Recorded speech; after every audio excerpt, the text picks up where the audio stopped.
I'll be upset with you.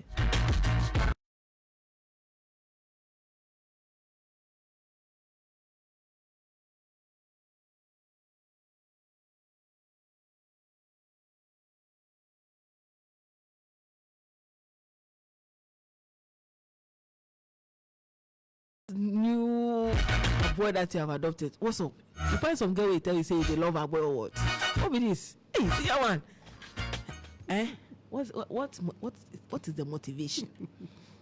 Nah, Didi. Good morning. Yes, boss. How are you? I'm well. Thank you for asking. So what is it? Tell me the story behind the boy.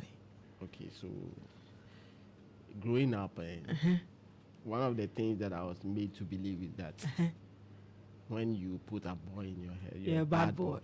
So now you want to be a bad boy? No. Wow. Not at all. But you want to show that good boys can also use a boy. Hey, tell me something. Jesus is Lord.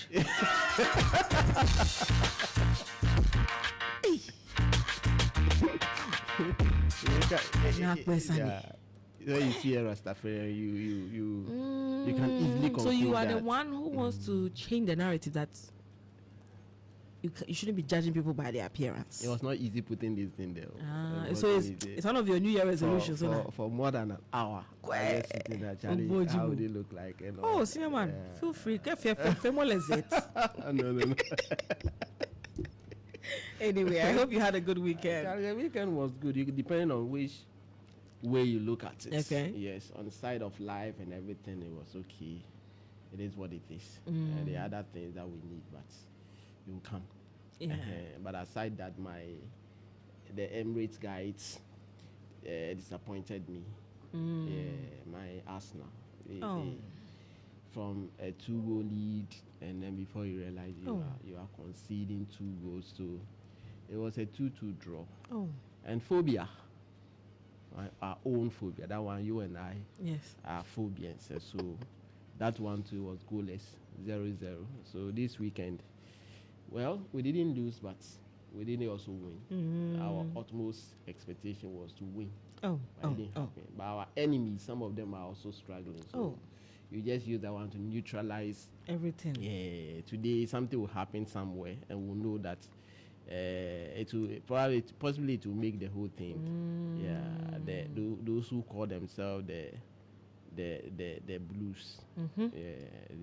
This evening we'll hear from them. Yesterday, United were accounted for by a mere Brighton side. They are sitting at Old Trafford and they are conceding 3 goals. Last midweek they beat Southampton 3-1, and I thought that was all football is about. If I didn't know what was so annoying about that particular victory was that they scored in the last 10 minutes of the game. Yeah, and they were also giving a taste of their own medicine. So 3-1 it ended yesterday in favor of Brighton. So it is what it is. You go and pick it with your left hand, and then the right hand will take it away from you. So United fans. Oh, Charlie, small score with them. Score away the 10. That's now we got one. A Proverbs man. It is well. It's Liverpool is causing trouble, but their time will come. Yeah, their time will come. Oh, you didn't talk about us. Manchester City. Oh, as for Manchester City now, they are back on the road. And you understand why we were struggling. Our boss was going through a lot. Yes, Pep Guardiola. Home was not. Hey, our other gender. Oh, please. Our other gender. Charlie. Hey, now they do. What do you make of that? He couldn't put a hand on the thing. You know, I'm full. No matter who you are, some of these things will get to you. Oh, because you see, when there is no peace at home, it affects your output. Yes, when there's no peace at home, it affects your output. For somebody who have been around the corridors of the law and all that, I tell you what. Oh yeah. To have a court case is never easy. Yeah.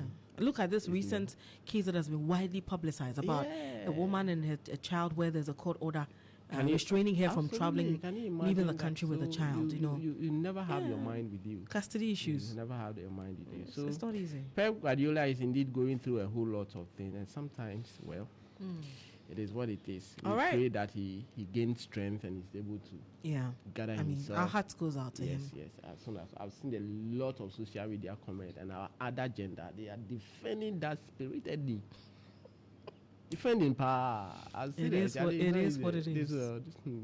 Charlie, What has been happening in the legal world? So, still back to the 2024 parliamentary elections, and so we do know that after the election, there are 4 constituencies that have been on the lips of everybody, and the point is that some of them had issues with collations. The 4 parliamentary candidates from the NPP side, in relation to Ablekuma North constituency, Okaikwe Central, Techiman South, and Tema Central, they went to court for a certiorari.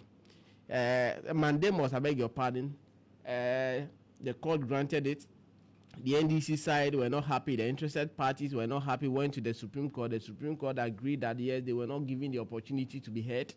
So they should go back to the High Court, move the Mandemos application for the court to hear all the parties. That was done. And for those who remember, New Year's Day, 1st January, when everybody was chilling, we were in court. And the point was that the High Court in Accra, presided over by Justice Fosin Ban Ejapon, had NDC side by way of a preliminary legal objection against the jurisdiction of the court to hear the Mandemos application. Their point was that, as it stands, declarations have been made, so this very application should not be here. The NPP side should have come by way of election petition. The court overruled that objection on the 1st of January and then heard the Mandemos application. The parties heard them. And on the 4th of January, the Mandemos application was granted as prayed by the interested party, meaning the NDC side request was not considered. So they disagreed with the orders of the court. The orders of the court were to the effect that Tema Central, 2 outstanding polling stations should be collated, result added to the already collated one, and the winner declared. And of course, Charles Forson has been declared the winner. It went to Kankwe Central. The court said 31 outstanding polling centers results collated, added to the already collated one, declared winner. And then Patrick Yabuama has been declared winner. If you go to Techiman South, of course, Ajay Mensah Kosa has been declared winner after the EC was ordered by the court to collate outstanding 147 seats. But that of Ablekuma North is still pending, and the issues surrounding it, you and I do know already. So that one is also pending. But in all, the NDC, the court, after giving these particular orders to the EC, the NDC immediately went to the filed a motion by way of judicial review in the nature of certiorari at the Supreme Court to have these orders quashed. So just on Friday, the Supreme Court came out with its cost list for this week, starting from tomorrow, Tuesday, and it will end on Thursday, January 23. And the cases that have been listed for hearing on Thursday, this very application from the NDC is part of the cases that will be considered. And that is not only the cases that will be heard at the Supreme Court in relation to the parliamentary dispute, but of course, the dispute also at Akwetia, Ernest Yaokumi, the elected MP. You note that the courts in Kufuridia, the High Court in Kufuridia, placed an interim injunction on him and asked Parliament not to swear him in. And we don't know what happened during the swearing in of MPs. The man defied the orders of the court and said that he will bear the consequences after that. And a motion has been filed at the Supreme Court, and on Thursday, that motion will also be heard. So in relation to parliamentary elections, lots more are expected this very week. So this is some of the things that we should expect coming out. Then, illegal mining, Galamsey. Yeah, so on last week, I had the opportunity to attend some training or workshop in relation to this issue of Galamsey, the law that allows mining in the forest reserve, how it's the potency, the kind of things that it does, and all that is about. And Telegraph Initiative, together with Arusha Ghana and some other CSOs, the media, opinion leaders, and some journalists from across the country were put together. And now you needed to be there to hear the stories from the Galamsey side.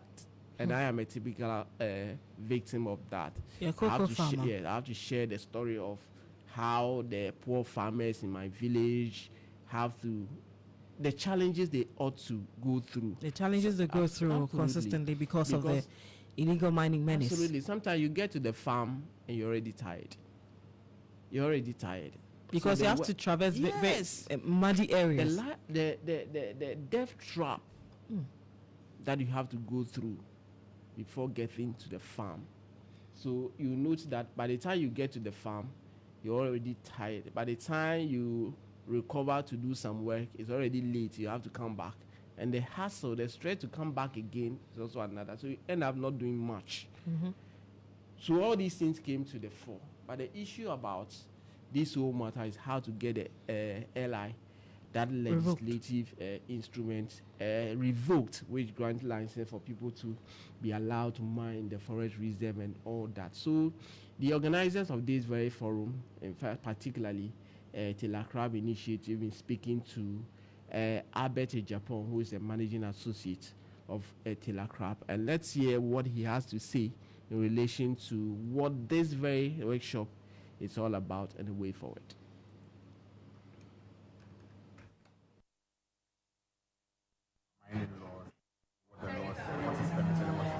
Because we realized that one of the biggest issues with illegal mining that we have in the country is the lack of information what the law is.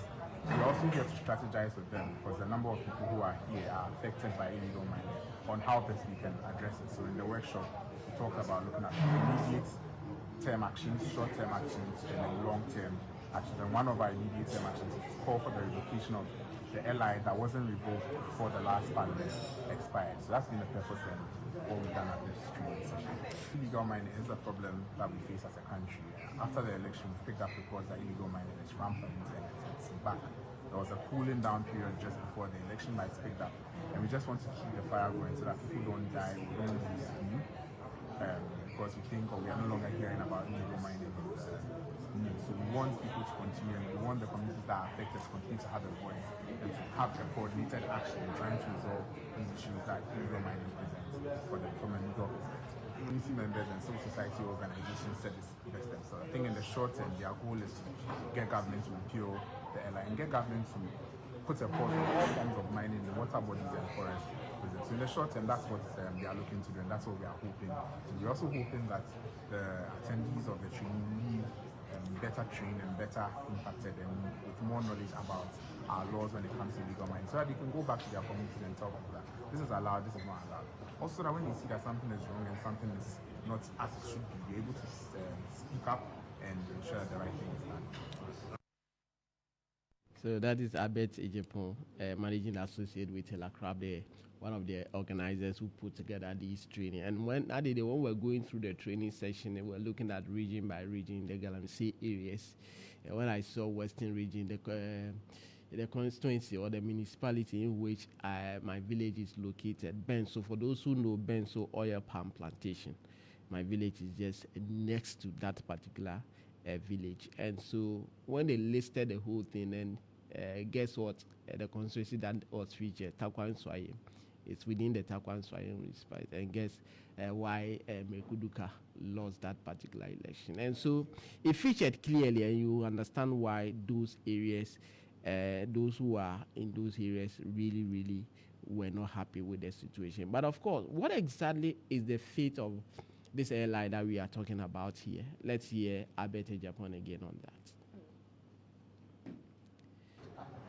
So I think that the LI was sent to Parliament because the minister intended to revoke it. But I think on the 9th of January, when the minister was asked, he couldn't confirm whether the bill was actually laid before Parliament. But whatever the case is, by our laws, when a bill is before Parliament and that bill does not pass before the Parliament's time is up, we have to start the process again. And that is one of the calls that the civil society organizations are making today. That is, they are asking whoever, when a Minister of Land and Natural Resources is appointed, that they lay a bill before Parliament to remove this particular line. Because it's subsidiary legislation, it has to lie before Parliament for 21 parliamentary sittings. And at the expiration of that 21 parliamentary sittings, that bill would take effect and would have been revoked.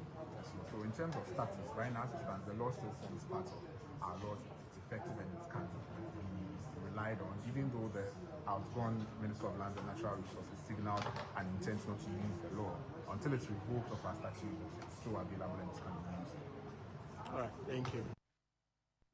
So that is Albert Japan, managing associate with Taylor Crabb, giving us some perspective there. But of course, one of the CSO that was there is Arocha Ghana, Daribosu, Deputy Director of Arocha, was also there. And he's also been speaking about what the plan really is. You note that the NDC government just took over, but why are you not waiting for the next minister to be appointed before you come out? He said, no, let's get prepared. So once there is a new minister, he knows that there's something on the table before he even gets started. Let's hear from Dari Busu. Issue a cease and desist order to all the various actors on the ground. Because one of the key promises this government made is that they are going to deal actively with Galamsey and very decisive. So we believe it should start now. There is action going on to reset the country. Several ministers have seen appointments there, but we have as yet to see any appointment coming from the Ministry of the Environment and the Ministry of Land. I don't want to believe that this is what is delaying any action on Galamsey. The degradation and the destruction going on our water bodies and lands cannot wait. We can't wait till all the ministers are in place before action is taken. That's why an immediate cease and desist order is important. But going forward, I think the bigger issue of the airline, which has been on the table for a long time, still needs to be addressed. And I think that even before the election, there were quite some activities or actions by civil society and the broader public to get this airline revoked. We know it went to Parliament, and because of a frustration in Parliament, these issues were not processed as it should. Now we have another opportunity, and if this government is really serious about revoking Airline 2462, as they said in their manifesto, and on the many platforms that His Excellency President Mahama spoke on, then I believe that even without civil society action, they should prioritize this action and get this airline revoked. It is an immediate action that is needed, aside the other action of making sure that the illegal Galamsey activities going on, people are ordered to cease and further actions can then proceed. I think this is how we need to go down, rather sit idle and wait for things to escalate as it is now. Yes, so that is Daryl Busu, Deputy Director, Richard Ghana, also giving us some perspective there in relation to what this government should do in relation to getting Galamsey issues and the law that regulates mining in the forest reserve and all that. So in the coming days, we will hear a lot of things being done to ensure that this particular airline is revoked, if anything at all, so that the issue of Galamsey and illegal mining will be taken care of. All right. Yes. So there's one case that I have been talking to you about all the time, and the witnesses involved.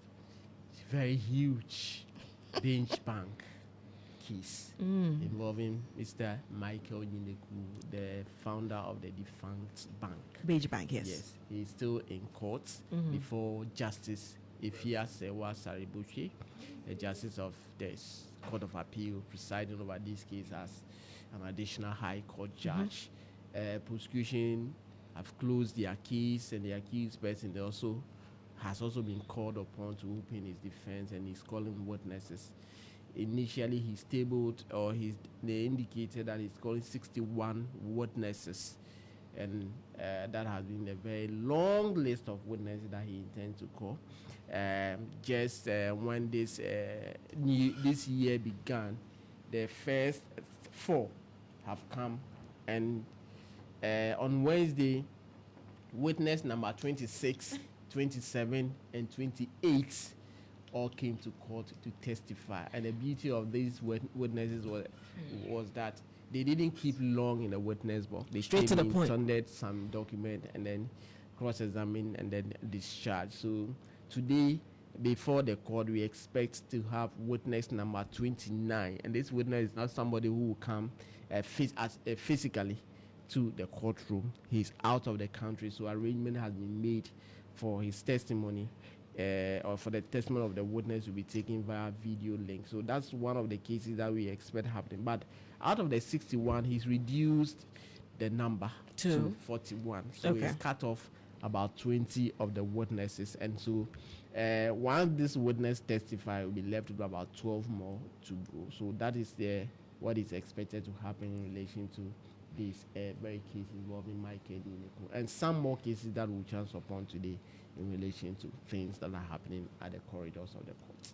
Thank you, sir, for joining us. Murtala Inusa is our legal affairs correspondent. See you, God willing, tomorrow. Absolutely. In another boy. Have a great. This boy that used to worry you small. Murtala Inusa is our legal affairs correspondent. Join me in the studio with what is happening in court.